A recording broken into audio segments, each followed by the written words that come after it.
and welcome to the California Nevada Chat here on Friday, October 15th, 2021.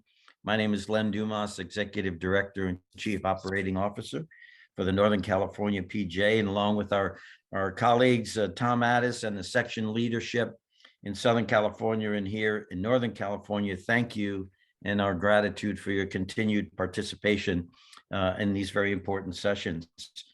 Today's guest, we will have joining us later this morning, Seth Waugh, the CEO of the PGA of America, to discuss the recent Ryder Cup at Whistling Straits and a great victory for Team USA.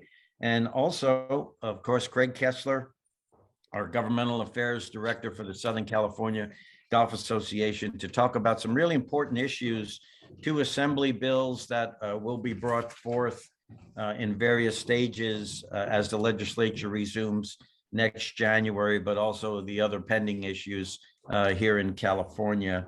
And at this time, what I'd like to do is introduce our colleague and friend, Tom Addis, Chief Executive Officer and Executive Director for the Southern California section. Tom? Yeah, good morning, Len. Thank you very much. And good morning, everybody else.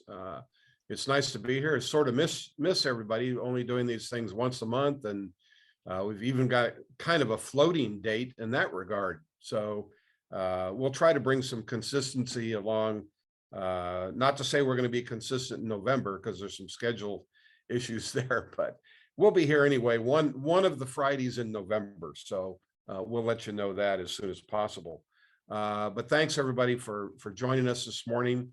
I think we have a great program this morning. The order is going to be a little different, as Len says, so I think that'll be exciting. And we've got a lot of things on the horizon. You're going to hear just in a couple minutes from Nikki Gatch, who will talk a little bit about the California Teaching and Coaching Summit, which is scheduled for this Monday and Tuesday. But first, I'd like to introduce the president of the Southern California PGA, and that's Robin Shelton.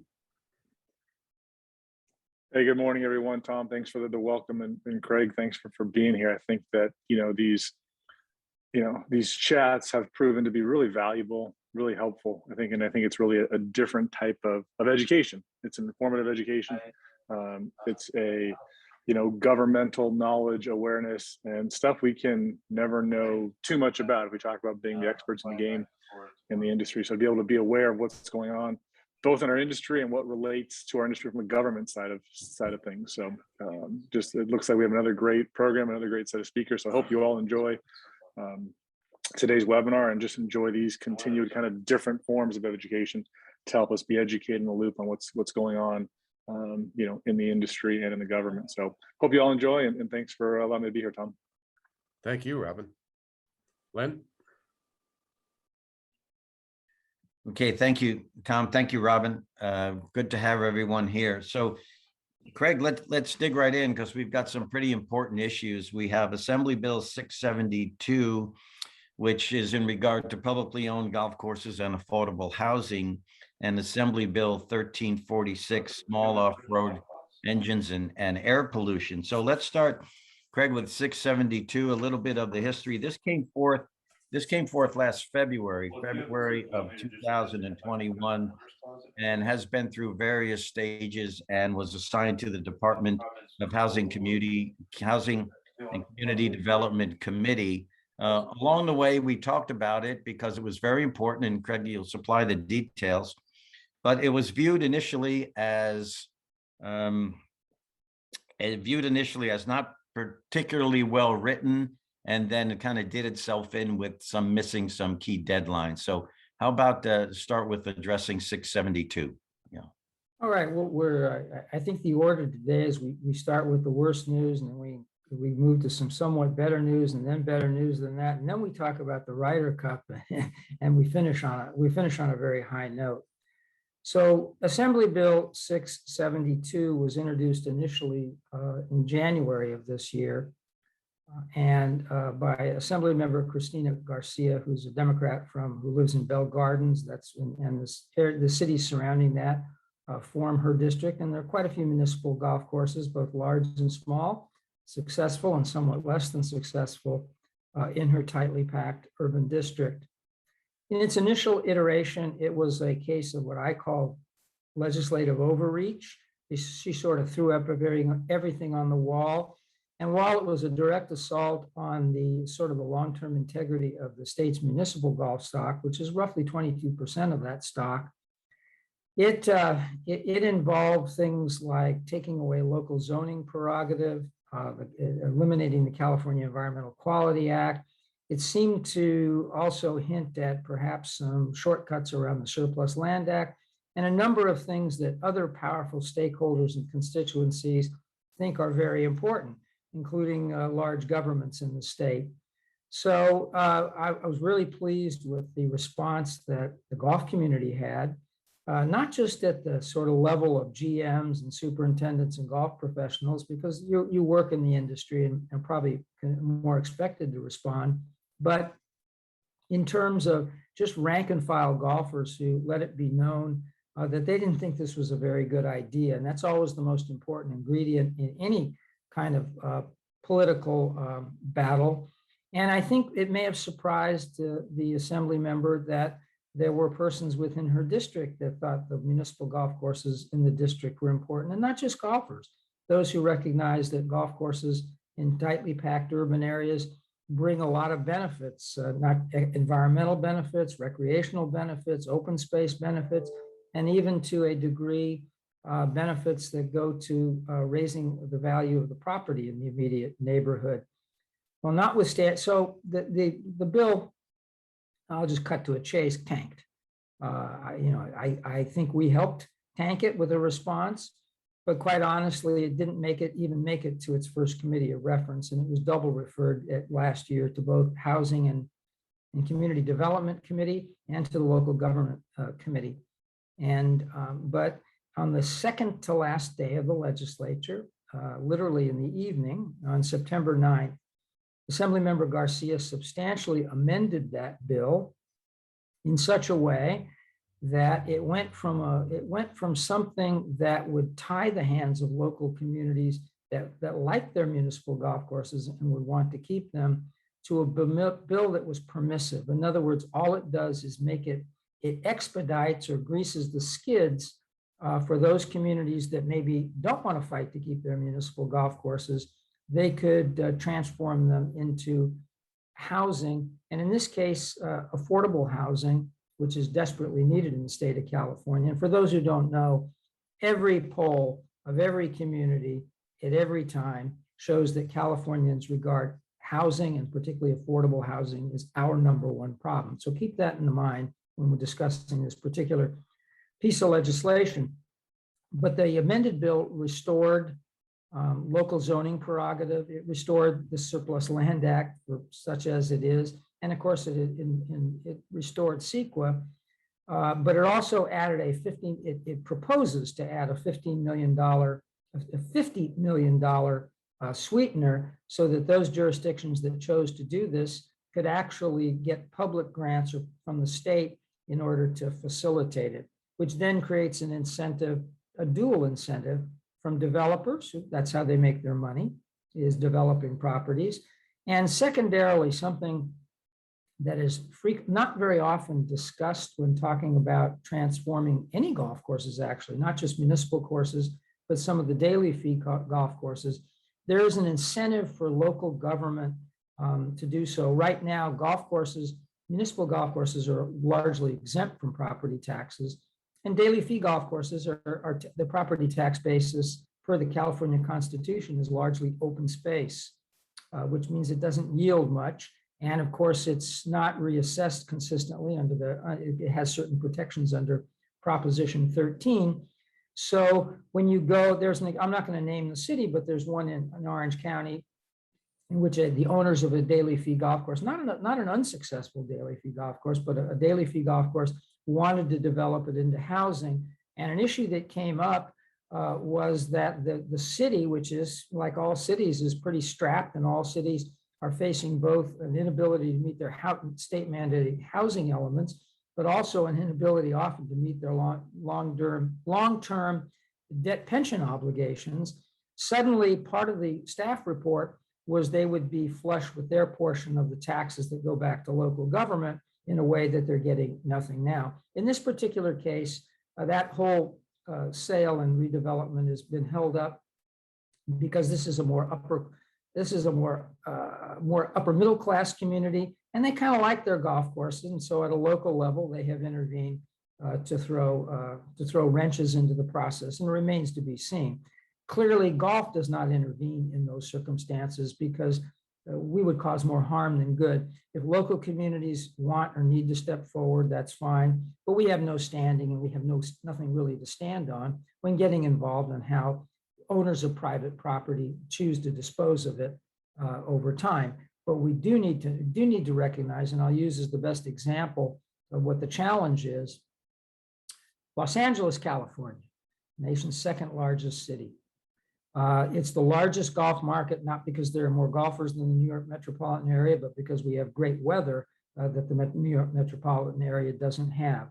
If you go back in the history of Los Angeles, it was dotted with daily fee golf courses, many of which were extraordinarily successful. I'll cite Fox Hills for old timers. There are a few on this call who might remember a 36-hole facility in Culver City where Joe Louis and a number of celebrities famously played. And it's no longer there. It's been replaced by a couple of hotels that are not far from LA World Airports, by a massive mall, and by a number of business and commercial complexes with high-rise buildings. Well, that explains why that particular city really, other than one daily fee golf course in the Tujunga Wash, and yes, it's in the Tujunga, it's not only in the corner of the city where you see more horses than people, but it's in a wash, so it can't be developed into what, let's say, Fox Hills was developed. So all that's really left are private clubs. People who own them can do whatever, they're free to keep them and for what they want, and municipal golf courses.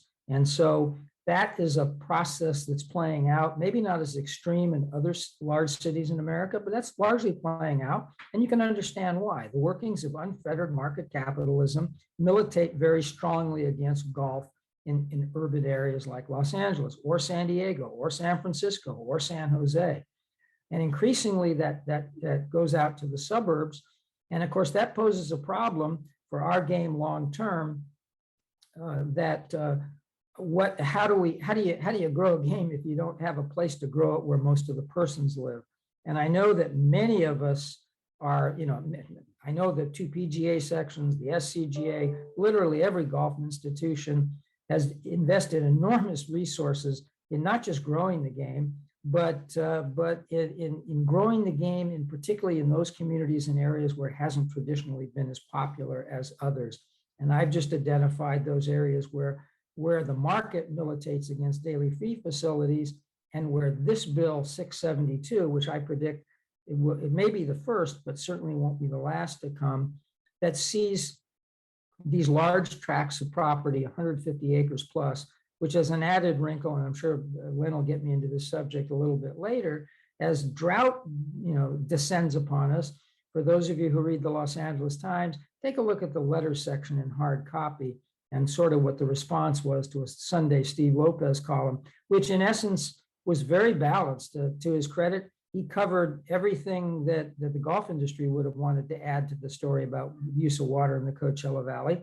But the predicate was two environmentalists who were shocked, and you can read it and go forward. But that brings out of the general public sort of an anti-golf animus that's only going to become stronger as drought descends and as persons are being asked to cut back their own water use, and they see these municipal and other golf courses in their community. So put that all together, and that's a long prelude to 672 is now amended, has gone from something up against the wall, in my opinion, in the opinion of others, and very importantly, in the opinion of the California Alliance for Golf Sacramento lobbyists, is a really well-crafted piece of legislation. By well-crafted, I don't mean it's good public policy. I think it's terrible public policy. Well-crafted in the sense that it has, whereas the original iteration, it was, even if we hadn't responded, I don't think it had a great chance of passage. I'm glad we responded because it was a good practice session. This one has a great deal of traction and appeal to it.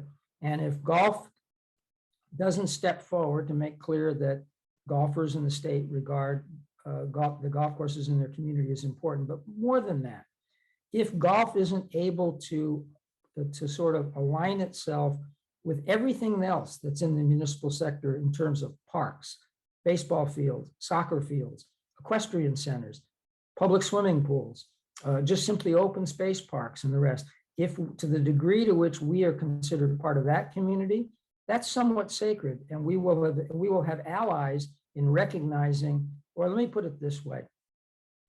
If golf is able to paint a picture whereby municipal golf courses are just another part of the park community in a way, so we're all sort of in the same coal mine, and we're all the canaries in that coal mine. It's just that golf is deepest in that coal mine, and the toxicity, the toxic fumes that will kill us potentially won't stop with us. They'll proliferate out towards the opening of the mine, and they'll kill off baseball and soccer and all the rest, because that'll invest environmental allies, that'll invest recreational allies, open space allies, park allies, of which there are many.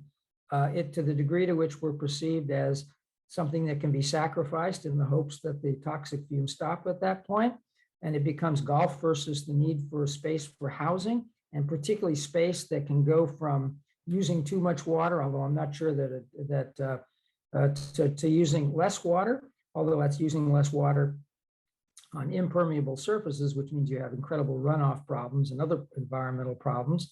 We could lose this battle, and it won't be. And again, I would simply, Len probably has a lot of questions for me at this particular point that I've raised, and I see there's one in the chat box. But it won't be the last battle, because there's no principle there's no principle in politics that's more, I think, resonant than whose blood is in the water. And golf has to make sure that there's a response to this. So I think, I'll say this bluntly, we could do everything right here and we could lose this. Maybe not lose it as the bill is now structured, but lose it. But if we lose it without putting up a fight, it'll be the first of many losses. If we lose it by putting up a fight, and I think we can win it, so don't get me wrong, but I think if we lose it without a fight, we become the fat target to go after thereafter. Because you'll notice there are no bills to attack, to change huge land conservancies, which dwarf. You can take all the municipal golf courses in the state, and I doubt that they would fill a fraction of the Santa Monica Mountains Conservancy in the Los Angeles area, or some of the other many land conservancies, the Palos Verdes Conservancy. But those are rather sacred, because public funds were used to set them aside because it was perceived to be in the public interest to take that land out of circulation, which exacerbates the housing problem because it's land that's not able to be developed into housing. And so that's it, but that's sacred. And unless we can persuade that golf courses are maybe not as sacred as a land conservancy, but are certainly as sacred as the general parks, will somewhat fail. Now we start that campaign or that theory of the case, I would suggest a little bit behind the curve, because we've been our own worst enemies in trying to have those things judged as business enterprises entirely, and they are business enterprises. And the fact that they often support themselves, or frequently in the state's largest urban areas support a lot of other parks programs, that's really important when people, that's a fascinating argument and a good one when it comes to whether 150 acres ought to be dedicated towards golf or just simply to open space. The open space costs a lot of money. The golf may make you some money, but when it gets down, but when the issue is money, I trust everyone understands that residential development is infinitely more valuable. And then we have to get into the case that if everything, and maybe part of that theory of the case, is that if highest and best use is going to guide all of our decisions, our big cities will take Central Park out of Manhattan for those who have been there, and that's a unique gift of the land, and take a look at the rest of it where there simply are no green spaces, and even the playgrounds are entirely concrete. And that's what you'll be looking at in Los Angeles, San Francisco, San Diego, San Jose, and probably downtown Fresno and various other places. So those are the outlines of the argument. And if I've scared you a little bit that this is a very real possibility, good. Because right now I can tell you what, not just the SCGA, the SCPGA, the NCPGA, all of us together as the California Alliance for Golf are getting way out ahead of January when this bill comes back alive, and are preparing the theory of our case, the best case that we can make, and figuring out ways to market it, disseminate it, and make sure that golfers understand what's at stake here. And what's at stake here for the 78% that is either private club or daily fee, there's quite a bit at stake there as well. Because if you look back at the history, I have the opportunity to sit over the years with many private clubs and sit with whether it's their green committee or their finance committee or their boards. And I always ask the same question: how did you find yourself here? Very few of them were to that country club born. Most started playing golf in the municipal sector at a time of their life when they didn't have the disposable income to spend a lot of money on golf.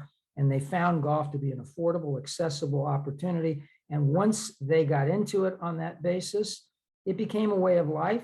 Later in life, they had very successful businesses or professional practices. And when people are, whatever their passion is, where their passions can be golf or it can be anything else. And when they do well, they're going to spend it on a private club or an expensive car. And that's just the way things go. And we benefit, but we don't have the end of it. We don't have that end game necessarily, or that feeder system, if we lose it here. And I think everyone understands.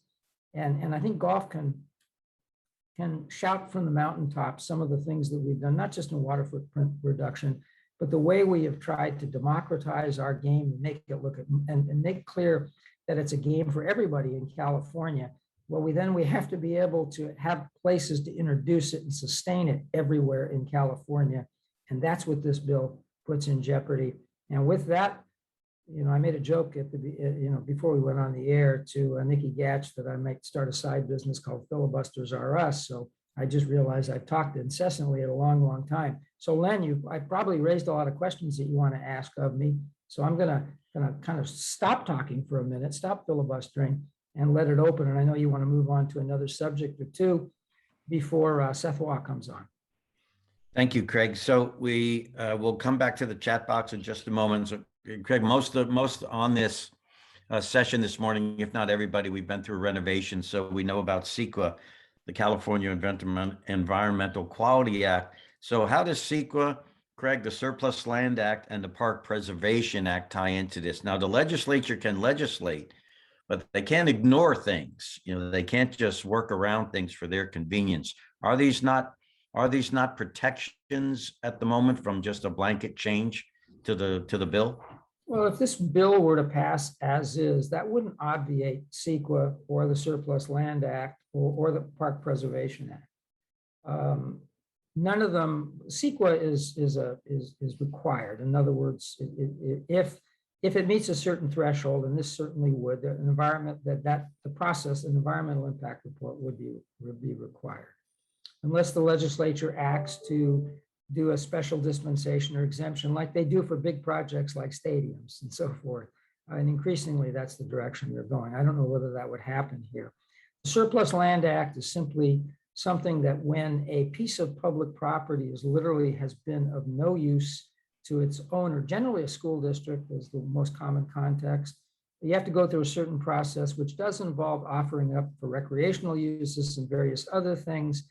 But it's not onerous. I don't know how, if a public golf course has 100,000 rounds a year, it's hard for me to know how that becomes surplus under this. But again, it puts the golf industry in the position of having to be a litigant. And the Park Preservation Act, it's vague. It sounds good when you read it in the Public Resources Code, but there's very little case law on it. And I can tell you this, having explored a little bit some of those jurisdictions, taking a look at going through the process to repurpose a public golf course, not into another recreational use. There's nothing that precludes that, but to chop it up into housing. I think they're prepared to simply say the Surplus Land Act, trumps it. Once we declare it surplus, we've met it. But that means basically what they're saying is we're going to do what we're going to do until someone sues us and it says otherwise. And again, that poses a huge challenge for the golf industry, because unlike others in the state of California, where is the organization or institution that has both the capability, in other words, it has the insulation and the wherewithal to hire the lawyers to file the suits and the rest of it. Again, there's been a cost to being slow with building up the California Alliance for Golf. It does what it does and does what it does well. But for those of us, and includes a lot on this call, who have been claiming that a day is just inevitable when the bandwidth of that organization is not sufficiently wide to meet the challenge. And I just described one of them, you just asked the question, we're at that moment. Now, I've been saying for 5 years we were going to get at that moment, but I don't think golf's unique in that. Isn't that the way all of life goes? And someone's always, generally, when the question goes up, who knew? The answer is lots of people knew, but no one paid attention, because that's the way we all are in our lives and our businesses and so forth. I hope I answered your question. Okay, thank you, Craig. Let's head over to the chat box. So we have two. How does this impact water rights of the public and private golf outlets in the region? Why don't we start there, Craig? And then the other is if they go together, what is your understanding of the Santa Monica groundwater subbasin and their groundwater sustainability plan? Yeah, they just came out with something. Someone's obviously on top of this. I can say this, that Santa Monica was given the lead, and for that reason, I did approach Los Angeles Water and Power, because their customers are involved as well, to make sure that they were intimately involved in protecting the interests of their ratepayers. Why I would think that would not happen in Santa Monica, I'll leave that to your imagination. So I feel pretty good that LADWP will do that. I'd encourage, unlike some of the other groundwater sustainability plans where I've been, very active. It's a huge region. This one I haven't, but maybe it's time to take a look. Again, that only goes to the issue of pumping, and I'll just leave it at that. That a little bit is open-ended. I've been so focused on the draft that has just been released in the Coachella Valley, because that involves 120 plus of our golf courses. And we spent a lot of time personally weighing in, and extraordinarily pleased with the result. But I'd also say the bandwidth issue. Again, I think our industry has to understand that when we have so few staff persons dedicated to working in these spaces, you can't work in all those spaces at all times. And this would be a small niche that I'll take a look at. I know SCGA put out notices, and that may be the origin of this question, to its member clubs that were affected, that they needed to stay on top of it. And sounds like at least one of them is on top of it. And they're more important than we are in making sure their interests are protected. So I would encourage all those clubs, and they'd be roughly on the west edge of Los Angeles, that they get involved in that. Craig, the part of the change to the bill, as you mentioned, it came back in a much stronger form, was that the legislature is going to leave it up to the local municipality to make their decision on how they want to act to that. So is that passing that empowerment very valuable? And does that really take the legislature off the hook, so they could say, well, we left it up to the cities and towns to make those decisions, not the state? Yes, that is the feature of the bill that I believe makes it so much stronger than the other one. The other one almost created a mandate, and local governments do not like to be mandated by the state.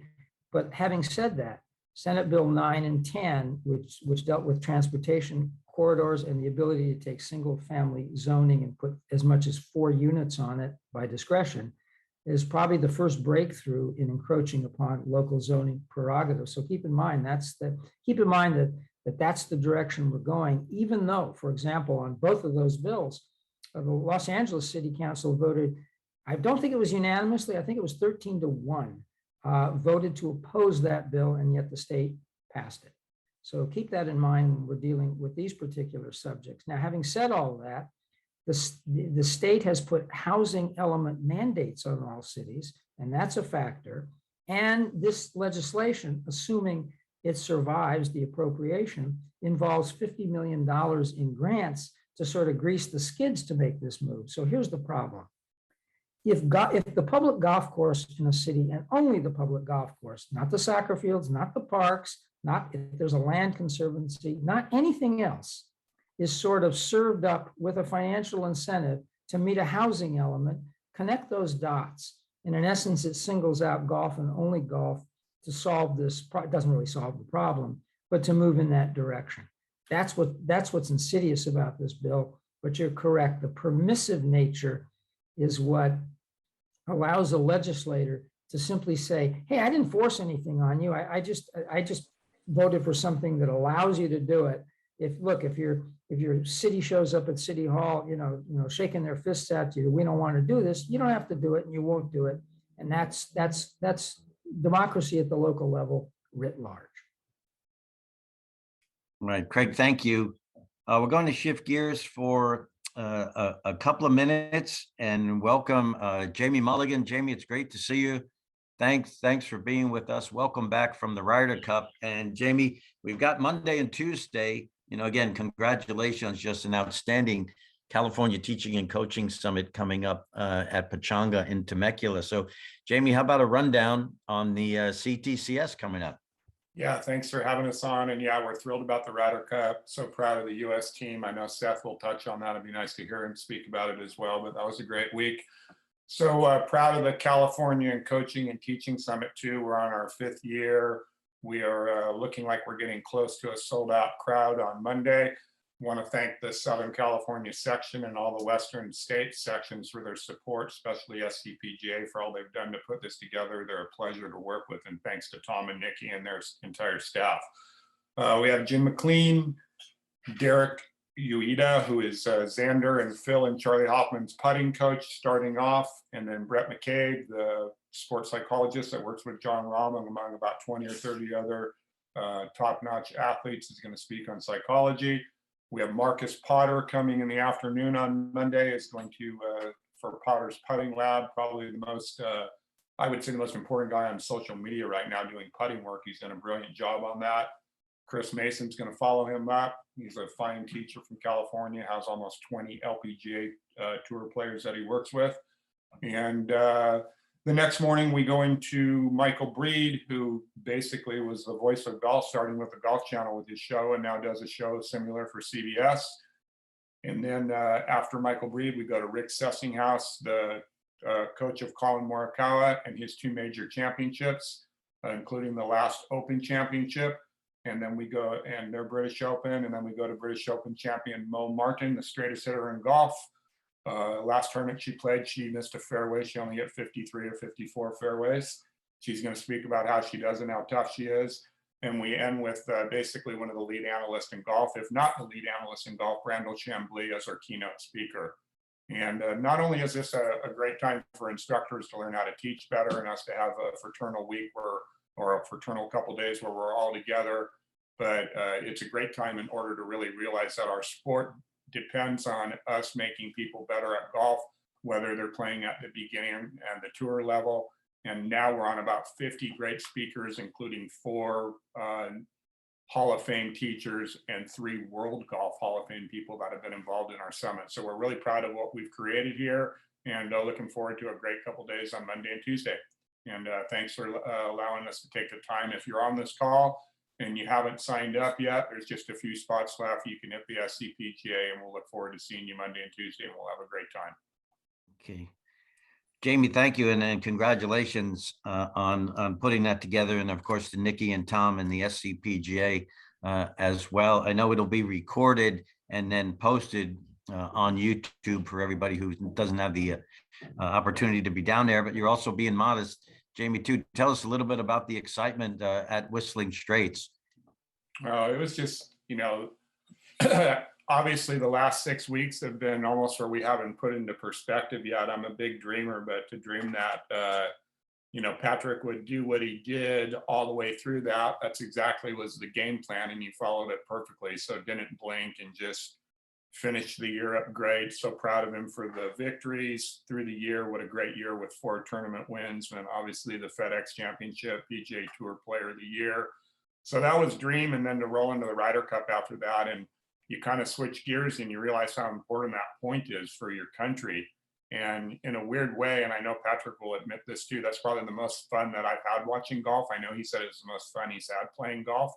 And it's a different deal. Like you walk back from winning a match and you have a point, and in a weird way, it kind of feels better than those tournament victories. So we're really proud of that. And then I know Seth will go into this as well too, but just the allegiance of everybody at Whistling Straits cheering for our country and cheering for our players. And then lastly, a good portion of those players, with DJ being the oldest one, but most of those guys, we grew up watching the guys that we coach play junior golf with them, and they've all been good friends for a long, long time. And they bonded together really great, and they had a mentality to break the record for the most points, and they did. And they had a mentality that they were going to win and do all they could to do it, and everybody took care of their own business. So it was a great team victory, and something that I will never forget. When you're walking inside the ropes and you're watching your guy playing the Ryder Cup wearing the red, white, and blue, you're pinching yourself like you're in a dream, especially looking at that beautiful lake out there. So it was a wonderful, wonderful week. Thanks, Lynn. Yeah, Jamie, absolutely. Just amazing, to have the six first timers, 6 rookies on the team, if you will. And I would certainly have to think of your last comment. And when we talked with you a couple of weeks ago too, Jamie, that the friendships, with Patrick and with Xander and such influenced the pairings. Is that safe to say? No. Yeah, I mean, those guys, we're playing practice rounds with those guys all the time, and they're practicing in that format really all the time as well too. And Xander and Pat are very similar and very different, but they're a great team, and they finish each other's sentences, and they do an amazing thing in foursomes is they don't worry where the other guy hits it, which that's a hard format, and they've been really effective now, 4-0 in international play like that. And then all the other teams, they played a lot of golf like that together. And one thing we've noticed with Europe is they have these pairings that they keep together forever and ever and ever. And I think you're really going to see this with the foundation of that team. And it was really nice to see the intensity. And, they're not playing for any money there. They're just playing for the country, which is a cool thing. And they're just playing for their team. So we had a great, we had a great time with all the coaches and a great time. The PGA treated us tremendously. And then we're looking forward to going to Rome in a couple of years and defending and keeping our cup. Well done, Jamie. Thanks for that report again. Congratulations to you for the summit, everything that's happening with Patrick and did happen with Patrick this year. Just as you said, sometimes we just stop and pinch ourselves for what we see, what we're able to participate in, and at the level you've been there working with him to develop those players is just amazing. Thanks, Lynn. As always, we appreciate your gracious comments. Looking forward to hearing Seth talk. He's a lovely guy and the right guy to lead our organization, and they're doing great things with the PGA, and it'd be fun to hear what he has to say. Yeah, I think so. Thanks, Jamie. We expect him. He is getting off a plane in the next couple of minutes, so we'll have Seth on hopefully in about 5 or 6 minutes. So hope you can stay with us. Hey, Len, I have a quick question for Jamie, Yeah, please, Tom. since we have time. Hey, Tom, between you and I've warmed up a lot worse bands than Seth, okay? Well, that's why you're so special, Jamie. That's why we appreciate you very much. The opening act. Yeah. Hey, was this your first Ryder Cup? This was my 4th Ryder Cup, Okay. first time in this capacity, which was great. And they've changed the capacity of that too. Like, they've made the coaches a big part of it, which is nice to see. That's been kind of something silently that we wanted to see happen. And we were in a bubble with all the other coaches, and the players were in a bubble. We were out adjoining hotels, and it was fun to hang out with the week with our guys and realize that we're competing against all our other coaches. So it was nice when the night was over to know that we were all pulling for the same thing and the same goal. And it's fun to watch the players do that as well too. It was a good bonding week for everybody. Was there a difference with this Ryder Cup in your eyes and mind compared to the previous 3 you attended? I think Strick did a really, really nice job of letting the players be the players. And I think they put the pairings in great position. They did a lot of really nice homework. The assistant captains, they're all major winners and special guy. I think, we have a longtime great friendship with Fred, and Fred was the pod captain for Xander and Patrick and their pod. And so we spent a lot of time with him, and everybody worked really hard for the common goal. So they did a really nice job of putting it together. And then I've almost not seen a build out at a tournament like that. I know you saw it as well too, Tom, but the build out for the Ryder Cup, in order to make sure that the fans had great views and there was great hospitality, it was really something else the way that they built it in there. Yeah, pretty exceptional. Minnesota in 16 was the first you saw that kind of an infrastructure. But if anybody has a chance to go to a Ryder Cup, it's known as the premier sporting event in the world, at least for that period. And as Jamie says, the infrastructure and the build out, you won't believe it, what it looks like. And to be said, as you pointed out, Jamie, on the edge of the beautiful Lake Michigan, pretty spectacular, and with at least 50,000 people there each day, and probably more. It was quite good. Yeah, Tom, case in point, we didn't know what to expect really, and we walked underneath the tunnel to the first day in our practice round, and there was two groups of the Americans on the tee, the group in front of us and our group, and the people literally went crazy. I've heard some, amazing things in golf. I was there when Larry Mize chipped in on Greg Norman, and there to see Nicklaus win at the Masters, and there to see Tiger his first win there. And we've got to see a lot of stuff, 100 major championships. Just on that practice round, I've never heard a roar like that, like they roared for the US when they got on the thing, on the first tee. All the players just cracked up. I mean, everybody's, the hair in your arm stands up, and then it was louder when they were actually playing in the event. This was just a practice round. It was really something else. Yeah, it's pretty exceptional, and to see the even on Sunday, we got there at like 9:30 in the morning just to enjoy that first tee atmosphere, and it was spectacular. So I hope the players feel that way. And I know starting in 12, when Chicago, when Bubba really incited the crowd a little bit, I think that was the start of something really, really good and a lot of fun. So yeah, and when they do something great, I remember the first big putt, that same putt and pat in the same sentence are difficult. But the first big putt that Pat made out there, I could not believe the roar of the crowd, and Pat, he doesn't make much eye contact. He was walking to the next tee and just kind of looked at me and shook his head, and, with a smile like, oh my goodness, it's cool. It's really fun to watch. yeah, there's as they talk about the Masters roar, and then there's also the Ryder Cup roar, and you can pretty much tell what's happening in the first tee. And it's incredible when you're there, how noisy it is, and how it blasts, and how everybody's just celebrating. And then when the players tee it up and stand there to hit their shot, make their shot, it's extraordinary how silent it really becomes. Yeah, it's great. They go from berserk into really quiet. It's really cool. And they go berserk again as soon as the ball made contact with. And to the Europeans' credit too, like the Europeans have really made this event, when you think about it, like if you read the history of this event, you realize that we romped them for a long, long time. And then they've made it more than competitive, and they've handed it to us for a long, long time. And you can tell, even though they didn't play as well as they wanted to, and it comes down to the putter, the bonding on that team is evident in how hard that they tried. Pat had Shane Lowry the last day, and Shane did not want to lose that match. And I know Pat, obviously, as well as I do, he wasn't going to lose that match. But it's fun to watch what they have on their team as well, too. And you can feel that thing's got legs, and it's just going to keep going and keep going and keep going. Yeah, people, and I know we have to go. People talk about how important it is to go to the Masters, and I couldn't agree more. But if you have the opportunity to go to the Ryder Cup, it falls in that, and a PGA professional, PGA member should do everything that they can to do both the Masters and the Ryder Cup. Yeah, if you're ever the guy that's complaining about the cost of your PGA dues, go to the Masters once, or go to the Ryder Cup once, and walk up there with your PGA card, and they let you in, and you realize that it's been more than paid for. It's obviously paid for by all the great things the association does, but that's a pretty special little token that we get for sure. Yeah, thanks. Hey, Len, before going back to you, just a couple things, if you don't mind.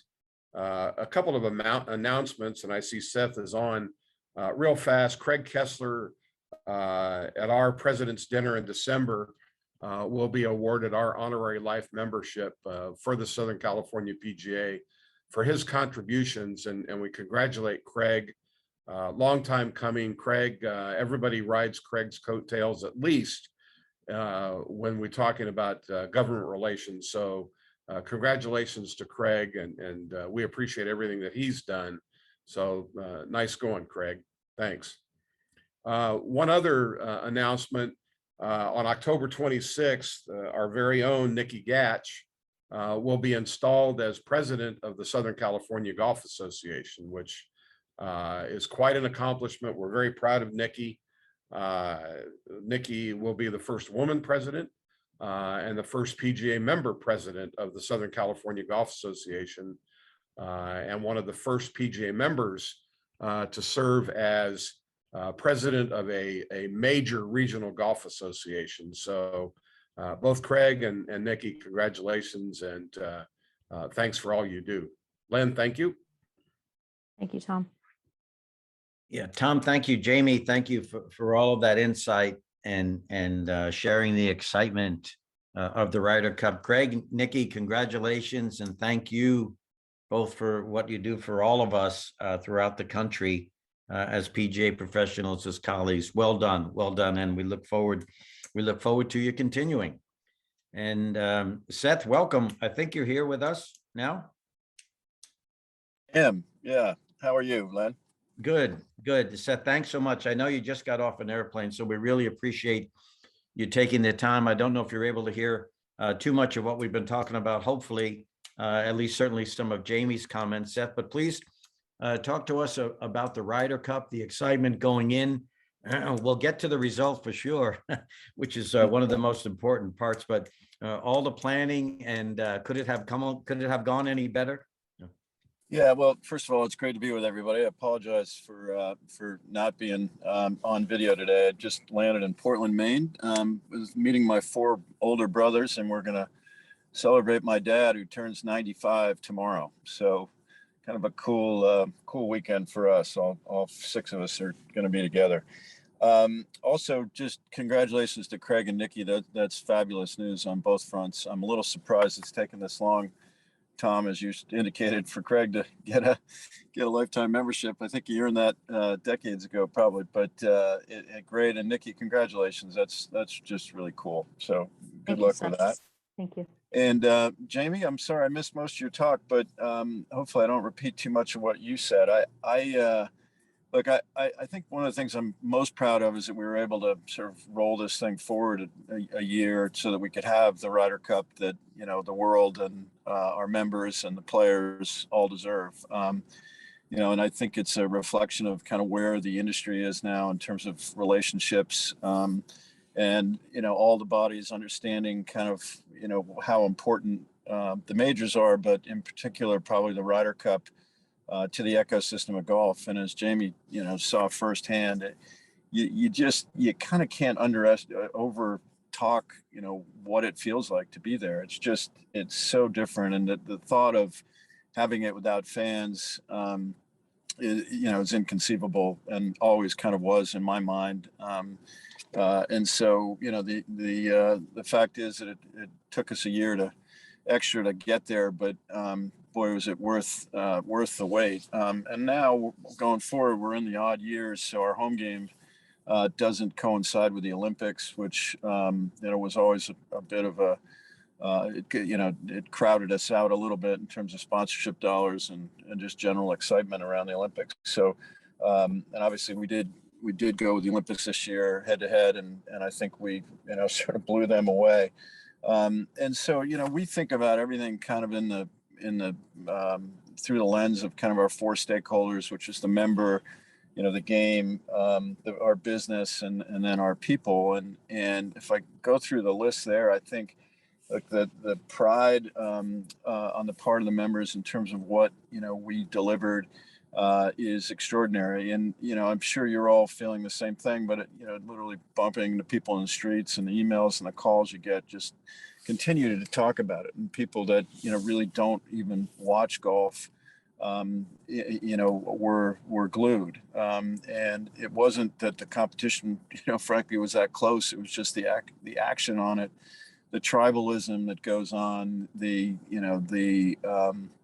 the quality of the play was just extraordinary. You know, we were competing with the NFL, obviously, and yet still, I think, own the airwaves. And so the ability to do the storytelling around, you know, our 28,000 to a, you know, a very different audience is great. You know, the coaches up close and personal, and how much they were a part of this team. You know, I think golf has thankfully gone from kind of an I sport to a we sport. And I think that includes obviously the caddies, but coaches like Jamie, and they were all there, you know, in force throughout, and were a huge part of the team and part of, you know, kind of what was going on both inside and outside the ropes. So, you know, from a member perspective, you know, this allows us to do what we do the rest of, you know, we do this once every 4 years, but, you know, as you all live and do 365 days a year, we're in there, you know, grinding on and having fun, hopefully, on making the game better and making people's lives better through the game. And our coaches are just such a, you know, our coaches and our PGA professionals are at the on the front line of that, and have obviously done an incredible job through the last year and a half of pain in the world.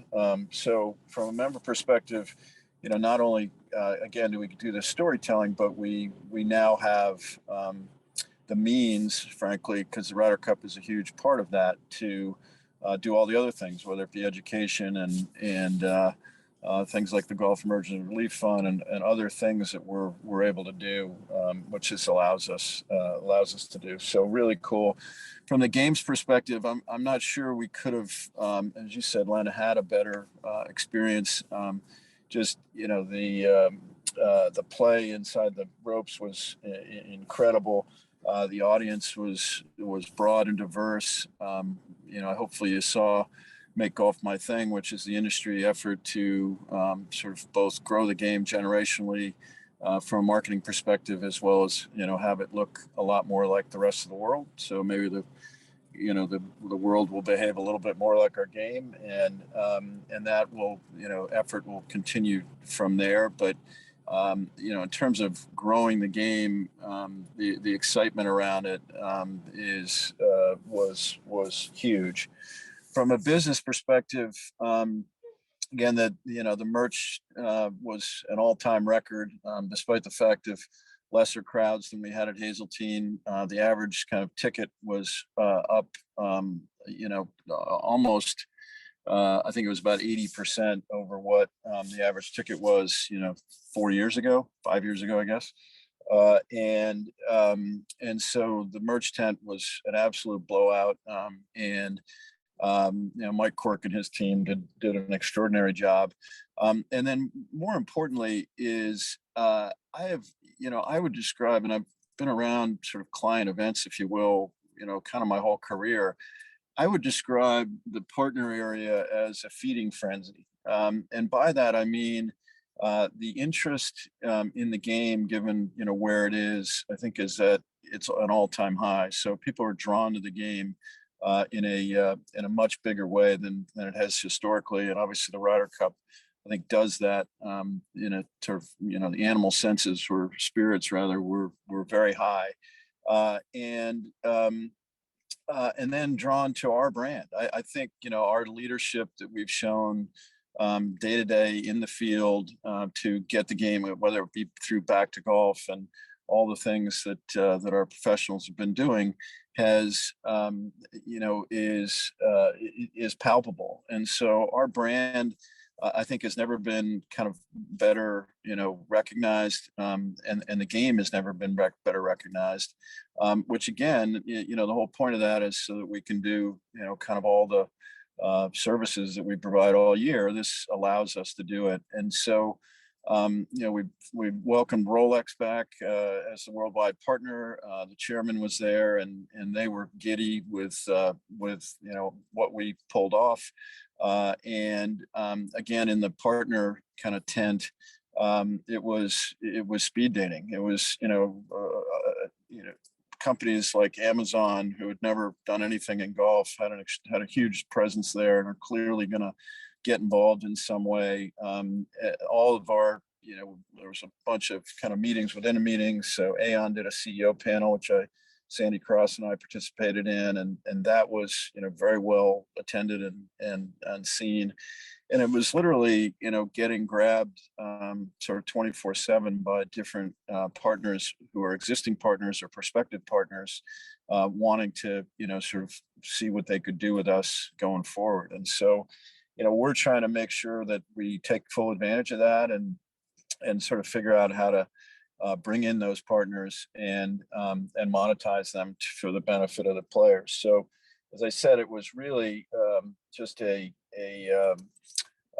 extraordinary kind of love fest in terms of what we're doing, and great for us long term. And it's really, as I said, we talked a lot about it in the pandemic. It's sort of what you do, but it's to a large extent how you do it, right? Like how we behaved, how we were hopefully smart, but more importantly human, how we treated our partners. We didn't lose a single one. In fact, we've gained more despite the turmoil in the marketplace. And so that's all great stuff. And then lastly, on the people side, I mean, Kerry Haig is just a national treasure, right? And what he pulled off, and Jamie can talk this better than I, but the theater that was created through his setup of the golf course, which is a tricky place to do. And then, what Jason Mengel and his on-site team built there. I mean, you kind of can't, imagine it until you see the scale of this thing. And there was I think it was 1.4 million square feet of indoor space that was built, from June to September, as well as another 500,000 square feet of outdoor space. And so you really were building a city on dunes that that did sheep can't walk on, right? And so the sea of red and how it was presented was truly amazing, sort of mind-boggling. It's kind of like the pyramids, and then Whistling Straits, and then the Ryder Cup at Whistling Straits. It is just so prideful of what they were able to do. And there was just this huge sort of joy in the air, and I think all you have to do is see both the celebration of the U.S. team, but maybe even more telling was Rory's interview at the end to know what the Ryder Cup means. We've just been given this extraordinary gift by our sort of ancestors that we have to feed and care for and make better every year. And you wonder how you can raise the bar from Paris. Sort of my first week on the job was at Paris, and I said, boy, we're going to Sheboygan, Wisconsin. How are we going to replicate this? And we did, and more so. And so I'm sure the Europeans will raise the bar in Rome in 2 years, and then we'll certainly raise the bar again in Bethpage in 4 years' time. I'd also say that, again, I talked about the relationships in the industry. Our relationship with our partner at the European Tour and Ryder Cup Europe have never been stronger. We're working, not as competitors in any form, but really partners in this whole thing. And it's paying dividends both in terms of sponsorship, but just kind of the spirit of it. I was also proud to see the Aon Award that we added, which was the Nicholas Jackson Award on sportsmanship and performance. So that I really think that will grow in time, sort of like the Payne Stewart Award, in the sense that it recognizes somebody that captures the spirit of the Ryder Cup. I mean, this was meant to put on earth to kind of unite our countries and bring the professionals from Europe and the US kind of closer together. And obviously it's become, a huge pitched battle, but I think you also saw an awful lot of that throughout. And I think, reminding ourselves of why we do it and what the beauty of the game is, and the sort of ethos of it is also important. The last thing I'd say in terms of what we're talking about people is, we have our vendor our F&B vendor is in the last year of their contract. Like everybody else, there's employment issues kind of around all industries. They had a huge shortage of employees, some of whom never showed up, some of whom showed up for a day or so and then didn't show up again. And I say that because, we had our most important event, our most important, partners there, and expecting, obviously a world-class delivery of things. And what happened was organic, and again, another extraordinary moment, which no one will ever know or be told.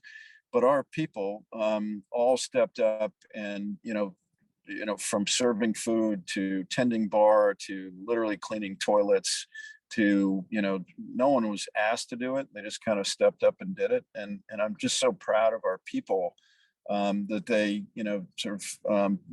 did that, without, being asked to deliver, against our mission and our passion. And as I said, it'll never be told in the press, but it was an unbelievable kind of side story that went on throughout. People were working 24/7, and you had literally at one point John Easterbrook was on the omelet station, cooking up eggs for people in the morning. So it's an amazing game, and it's an amazing place that we're part of. And we have thankfully we have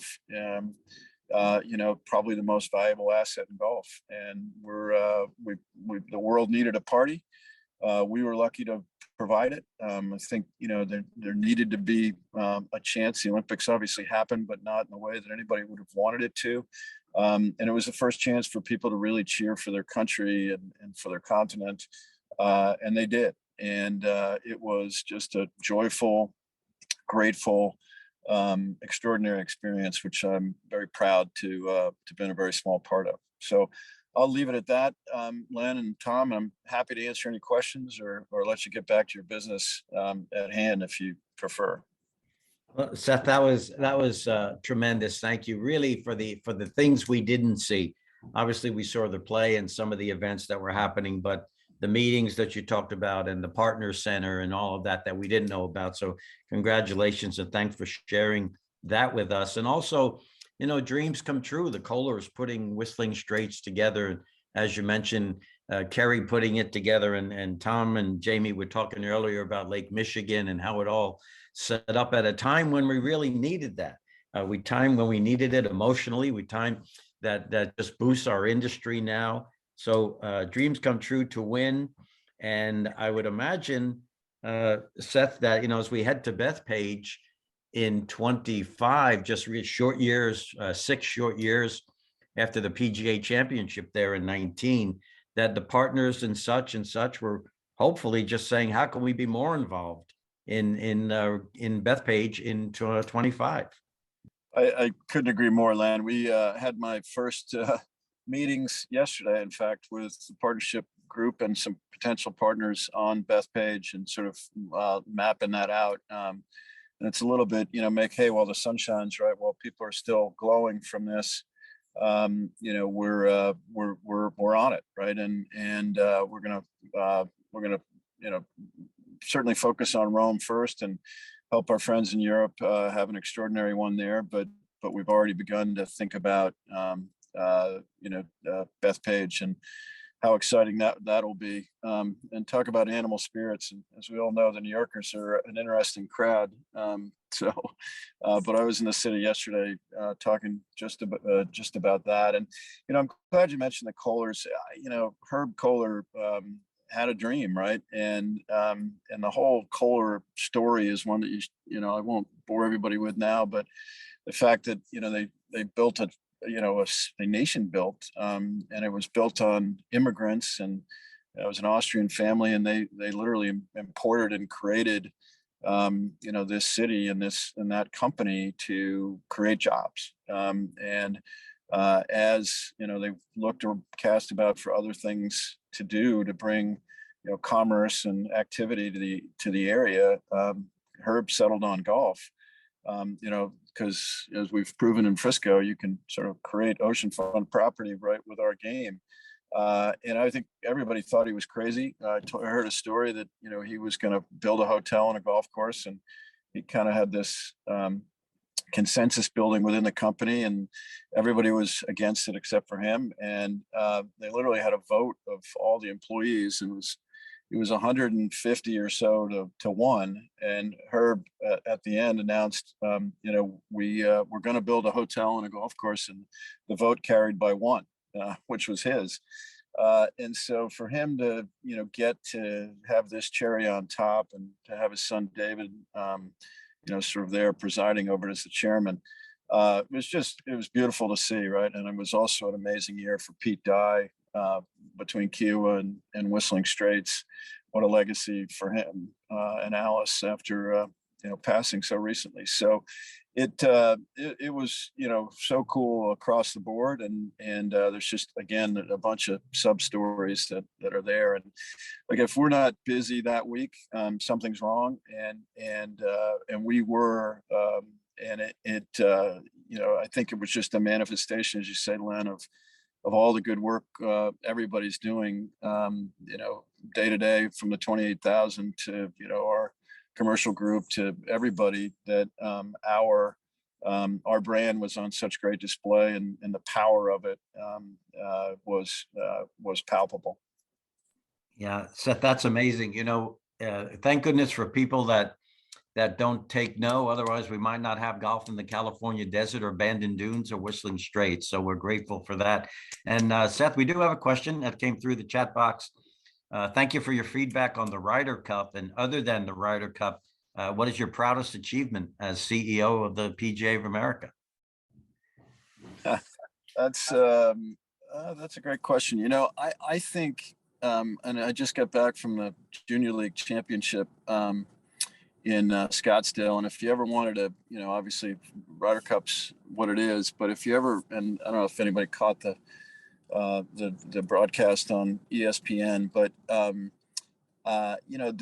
there's just, and it's, if you ever wanted hope, not only just in golf, but in life, going to that event, or going to a local event, it's unbelievable, right? It just fills you up in a way that is extraordinary. And I say that in the sense that, I get to bump into these unbelievable experiences because of this game, right? Because this game is, I've said it a bunch of times, but I think it's the greatest engine for good on earth, right? In terms of charitable giving, in terms of relationships, in terms of lessons learned, and just moments and places we get to go see. And so, I am so proud of what we do. I'm so proud of what we can stand for. I think, I've talked a lot about this as well, as I think we should have the most informed, most balanced view in the game, and therefore, not in an arrogant way, but the in a lot of ways, the most informed view in the game, because we touch it at every level, and we touch it from the first shot you hit to the last, to the Ryder Cup, to Junior League, to a lesson for a 8-year-old on a Tuesday afternoon, right? And so that's what I'm really just proud of who we are, and that our voice is, I think, being heard in a different way than it has in the past. How well we're behaving, we're interacting with the entire game, which when I sort of entered, the golf bodies viewed themselves as competitors, and now we kind of view ourselves as the board of directors of the game. And how do we work together, because we're going to accomplish more that way. I think how we sort of created the schedule last year and pulled off Harding Park and your backyard, Len, and all those things are part of what we have been able to do. And so I think we've changed the culture of the game. I hope we've evolved the culture of ourselves, so that there's a level of trust and understanding and service that we're providing that is at a different level than it has historically, and that the tension between kind of headquarters and the sections and the members is on the decline, and that we're going to continue to service that in a way that is very different than what they're used to. And then the last thing, palpable thing, and you'll hear about it at the annual meeting, but we've sort of indicated that we've been working hard with the IRS since I joined to try and create a deferred comp program, which will be a wealth creation vehicle for our members and a safety net, frankly, an ability to save and compound. And I'm proud to say that we'll be able to announce something in a few weeks, which I hope changes a lot of lives going forward. And then next up, hopefully, healthcare. But I'm proud of that from a getting something palpable done. But what I'm really proud of is who we are, how we're behaving, and what our standing of our professionals as well as our association is in the industry. At this point. Yeah, Seth, thank you. I know that with the deferred comp, that's been a long time in the works. So thank you so much for bringing that forward. And healthcare next, not a small undertaking by any means. So Seth, another question has come in about role and relationship with the golf technology company Club Up. Yeah.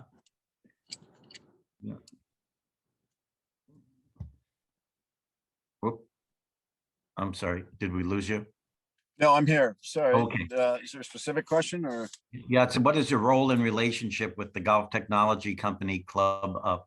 Yeah. Club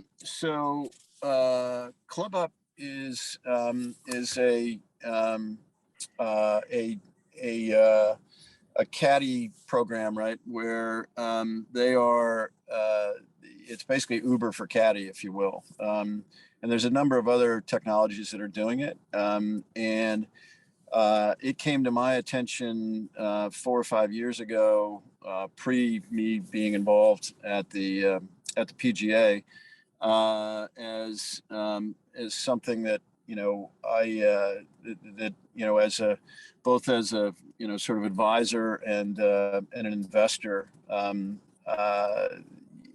had the opportunity to get involved in, and I did in a small way from the investment side. It was more just to try and be helpful there, because I think it accomplishes a number of things. One is I think walking in golf is the only way to really play it. I think carts are, I know, good for our professionals, but I think takes away something from the game. And so I walk kind of every chance I can, and so promoting caddy. And the other nice thing about Club Up is that it tends to be less professional golfers and professional caddies, I should say, and more on the kind of college student, high school student sort of things. The other thing that we have always housed in the summertime a number of caddies, and I watch them go off and come back at the end of the day and say, how was your loop? And they say, well, I sat there for 8 hours and I didn't get out. So it's a really inefficient way for that to happen, and I think this improves everybody's kind of life a bit. So I am a small investor and an advisor have been an advisor to the company. At some point, I probably will have to leave that in the sense that there may ultimately be some conflict. But I've been talking to our general counsel, and nobody is too concerned about it at this point. And it's a small company that's growing reasonably well, and I certainly recuse myself from anything relative to the PGA. But I think that and some other caddy companies are another additive thing to the game, and I'm sort of proud to be associated with them in that sense.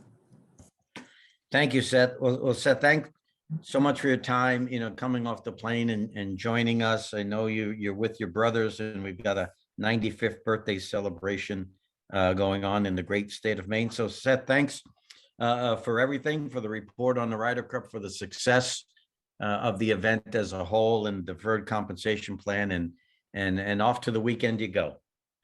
Thank you, everybody. It's great. I'm flattered to be asked to join you guys whenever you do, and keep up the great work. And yeah, I don't know that we could be farther away and still in the same country right now, but I wish I was with you all. Okay. Be safe, Thanks, Seth. Seth. All the best. Thank you. Okay, ladies and gentlemen, again, thanks for being here. We'll start to wind down. So I'll toss it to my dear friend, Tom Addis. Tom? Yeah. Yeah, and then back to you, Len. Just again, thanks to Seth and Craig and Jamie, of course, and very, very enlightening program today, I believe, and kind of an exciting program. Talking about, it shows how diverse our business is, with talking about government relations and then golf coaching and instruction, and then of course competition with the Ryder Cup and experiences of both Jamie and Seth. I think that was exceptional. And I can't wait to go back and listen to the recording of this program. So thanks to everybody. Thanks to Craig and Nikki, of course, and Seth and Jamie and Tyler Miller, who took over for Bryce today. And of course, Caitlin and Robin and Tony, thanks for being here. It looks as though we might be, just so you know, you want to put it on your calendar. The PGA of America annual meeting is the week finishing November 5th. So we will not do a chat on that date, but it looks like, and Len and I haven't talked too much about it, November 12th might be the date for our next chat. As I said earlier, it kind of goes up and down the hills, but we'll be here and look forward to it. So again, Len and everybody else, thanks so much. Yeah, thank you, Tom. Robin, thank you for your comments. We're sorry President Moriarty couldn't make it. Craig, thanks. Jamie and Seth, of course, for keeping us on the straight and narrow. Congratulations, Craig. Congratulations, Nikki, with everything going on. Thank you for being such great people, great ambassadors, and great professionals, and setting such an example for all of us. Caitlin, Tyler, and Bryce for getting us on the air one more time. Everybody continue to be safe, enjoy, and as Tom mentioned, we'll look forward to seeing you all in November.